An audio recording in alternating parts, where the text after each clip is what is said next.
Hello and welcome to my video all about how to add a knitted I-cord edge to your projects. On this knitted sample you can see I've tried out different edging techniques and I'll be showing you how to do all of them in the upcoming videos. But today it's just a quick tutorial on how to add a simple I-cord edge. I've already added the I-cord edge to this section of my knitting. As you can see on each side there are a few stitches that wrap themselves around the edge. If you don't know what an I-cord is, it's basically a very narrow tube of stitches, and that's what we have here on either side of the knitting. Whilst in between you just follow your normal knitting pattern. In my case I've just done garter stitch in between these I-cords.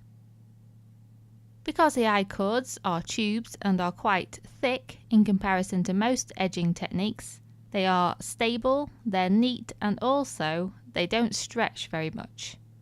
This could be a good or a bad thing depending on your project.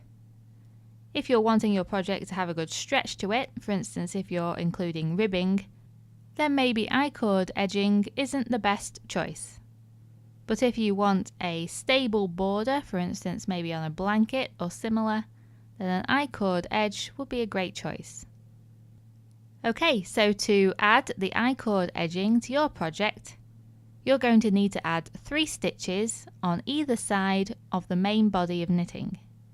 So for instance, if you're following a pattern, say a garter stitch pattern like I am in this case, if the pattern says to cast on 20 stitches, then in order to add an I-cord edge, you would need to add 6 to that number. So you would cast on 26 stitches. So you add an I-cord edge for the first 3 stitches, then you follow your knitting pattern as usual, and then for the last 3 stitches you add the I-cord edging again. So I think of the first 3 and last 3 stitches as being separate to the stitches in between. The pattern for I-cord edging is really easy because you just do the same thing for the first 3 and last 3 stitches on every single row. So for the first 3 stitches you slip them purlwise, with the yarn still at the back behind the needles. So you take your right hand needle down through the top stitch as if to purl, but instead of purling you just slide it off the top of the needle. And you just do the same for the next 2 stitches as well. And that is half the I-cord edge pattern already done. I then move on to my main knitting pattern. In my case that's garter stitch, so all I'm going to do is do knit stitches across the row until I only have 3 stitches left on the left hand needle. Once I've done the first stitch of my main pattern, i.e. stitch number 4, I give the yarn a bit of a tug like so to make sure that the first 3 stitches are nice and tight. You want to make sure that at both ends the I-cord edging is tightened up, because any looseness means that the I-cord won't form properly. In terms of the main body of the pattern, you can follow any pattern in between the I-cord edging. That isn't affected at all, so you can do seed stitch, moss stitch, whatever you like. In order to create the I-cord on this side of the row, all you have to do is 3 purl stitches. So just bring the yarn from the back of the needles to the front and then just do 3 normal purl stitches. Again making sure that the yarn stays nice and tight. And that's all there is to it. You just repeat those first 3 and last 3 stitches on every row.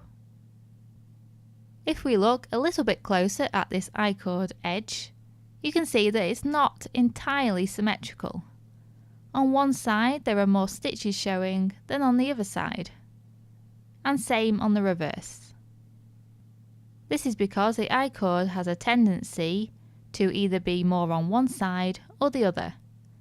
As you can see on the right, more I-cord is showing on this side, and it looks exactly the same on the left side at the back. And then the I-cord on the left at the front looks exactly like the I-cord on the right at the back.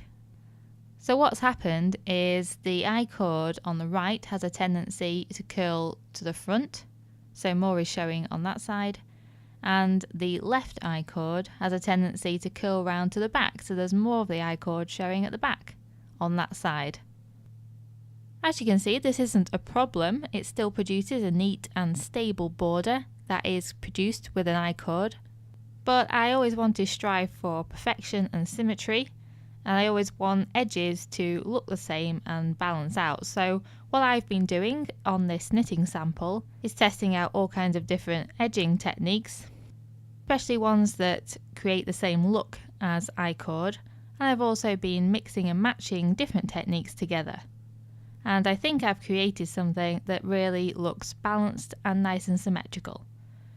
This video is going to be a bit too long if I put it in here, so I'm going to do a couple more videos on my channel all about creating the I-cord edging look, but not necessarily by using the usual I-cord technique. So I hope you'll stay tuned for that. I really hope this video has been helpful in teaching you how to do the I-cord edge, and thank you very much for watching.